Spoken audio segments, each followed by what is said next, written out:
Անխելք մարդը ըստ Հովհաննես Թումանյանի։ Ժամանակով մի աղքատ մարդ կար, որքան աշխատում էր, որքան չարչարվում էր, դարձյալ միևնույն աղքատն էր մնում։ Հուսահատված մի օր նա վեր կացավ, թե պետք է գնամ գտնեմ Աստծուն, տեսնեմ, ես երբ պետք է պրծնեմ այս աղքատությունից ու ինձ համար մի բան խնդրեմ։ Ճանապարհին մի գայլ պատահեց. «Առաջ բարի մարդ աղբեր, ուր ես գնում», հարցրեց գայլը։ «Գնում եմ Աստծու մոտ», պատասխանեց աղքատը։ «Դարդ ունեմ ասելու»։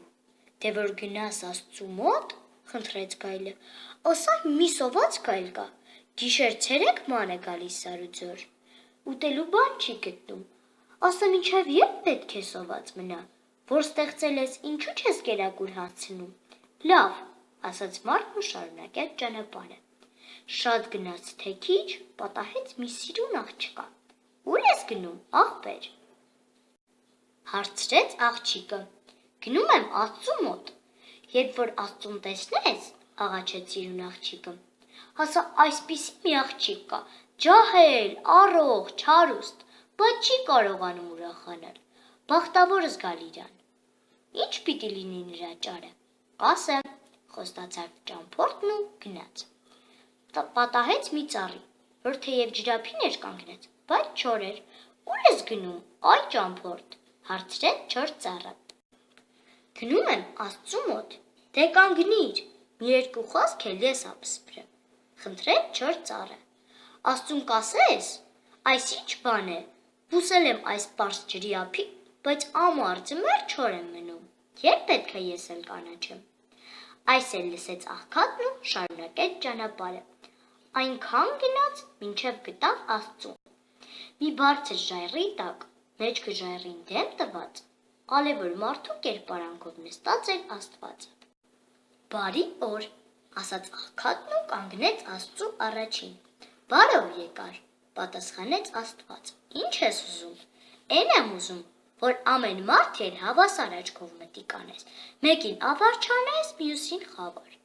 Ես այնքան եմ տանջվում, աշխատում եմ, էլ չեմ կարողանում կուշտ փորով հաց գտնել, իսկ շատերը, որ իմ կեսի չափն էլ չեն աշխատում, հարուստ ու հանգիստ ապրում են»։ «Դե գնա, հիմի կհարստանաս, քո բախտը տվեցի, գնա վայելիր», ասաց Աստված։ «Էլ բան ունեմ ասելու, Տեր», ասաց աղքատն ու պատմեց սոված գայլի, սիրուն աղջկա ու չոր ծառի ապսպրանքը։ Աստված բոլորի պատասխանը տվեց, եւ աղքատը շնորհակալություն արավ ու հեռացավ։ Վերադարձի պատահեց չոր ծառին։ «Ինձ համար ինչ ասաց Աստված»։ Հարցրեց չոր ծառը։ «Ասաց քո տակին ոսկի կա, մինչև այդ ոսկին չհանեն, որ արմատները թողին հասնեն, դու չես կանաչի», պատմեց մարդը։ «Էլ ուր ես գնում, արի ոսկին հանիր, էլի, համ քեզ օգուտ կլինի, համ ինձ, դու կհարստանաս, ես էլ կկանաչեմ»։ «Չէ, ես ժամանակ չունեմ, շտապում եմ», պատասխանեց աղքատը։ «Աստված ինձ բախտ տվեց, ես շուտով պետք է գնամ, իմ բախտը գտնեմ, վայելեմ», ասաց ու գնաց։ Հետո սիրուն աղջիկը պատահեց ու ճամփորդի առաջը կտրեց։ «Ինչ լուր բերիր ինձ համար»։ Աստված ասաց, դու պիտի քեզ համար մի մտերիմ կյանքի ընկեր գտնես, այն ժամանակ էլ տխուր չես լինի,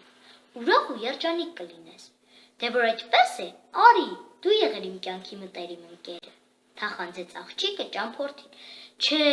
ես քեզ ընկերակցելու ժամանակ չունեմ, Աստված ինձ բախտ է տվել, պետք է գնամ, իմ բախտը գտնեմ»։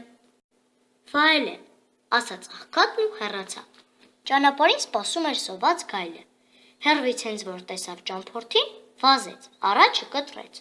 «Հը, Աստված ինչ ասաց»։ «Աղբեր, Աստծու մոտ գնալիս քեզանից հետո մի սիրուն աղջիկ ու մի չոր ծառ էլ պատահեցին»։ Աղջիկն ապսպրեց, թե ինչու ինքը չի կարողանում ուրախանալ, ծառն էլ թե ինչու է գարունամառ չոր։ Աստծուն պատմեցի, ասաց։ Աղջկանն ասա, իրեն համար մի կյանքի ընկեր գտնի։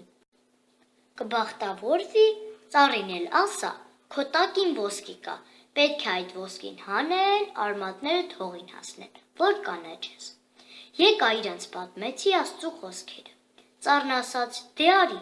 հանիր ոսկիր տար։ Աղջիկն էլ, թե ես հենց քեզ եմ ընտրում ինձ ընկեր։ Ասացի, չէ, ախպեր, չեմ կարող։ Աստված ինձ բախտ է տվել։ Պետք է գնամ, իմ բախտը գտնեմ, վայելը։ Իսկ ինձ համար ինչ ասաց Աստված, հարցրեց սոված գայլը։ Քեզ համար էլ ասաց, սոված ման կգաս, մինչև մի անխելք մարդ կգտնես, կուտես, կկշտանաս։ Էլ քեզանից անխելք մարդ որտեղ գտնեմ, որ ուտեմ, ասաց գայլն ու կերավ անխելք աղքատին։